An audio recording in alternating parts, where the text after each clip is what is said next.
Hello friends, welcome to Nila's moral stories. வாங்க என்னது story பார்க்கலாம். ஒரு ஊரில் ஒரு குரு அவங்களோட சிஷ்யனுக்கெல்லாம் கிளாஸ் எடுத்துகிட்டு இருந்தாரா. அப்போ ஒரு நாள் கிளாஸ் முடிஞ்சது. ஒரு நாள் கிளாஸ் அந்த குரு கிளாஸ் எடுத்து முடிக்கிறாரா. முடிச்சதுக்கப்புறம் ஒரு சிஷ்யன் எந்திரிச்சு கேட்குறாரா, குருவே நம்ம பார்த்துட்டு இருக்க உலகம் நல்லதா கெட்டதா அப்படின்னு. உடனே அந்த குரு அந்த சிஷ்யனை பார்த்து கேட்குறாரா, பூனையோட பல்லு நல்லதா கெட்டதா அப்படின்னு.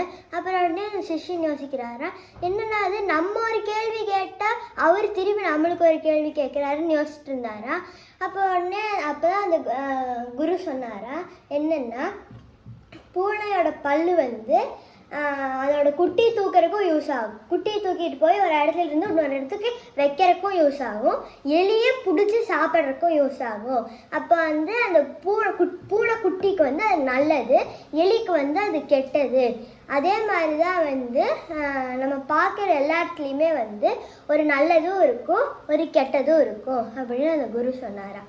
So moral of the story என்னென்னா, எல்லா விஷயத்துலையுமே ஒரு நல்லதும் இருக்கும், ஒரு கெட்டதும் இருக்கும். நம்ம நல்லதை மட்டுமே எடுத்துக்கணும். தேங்க்யூ.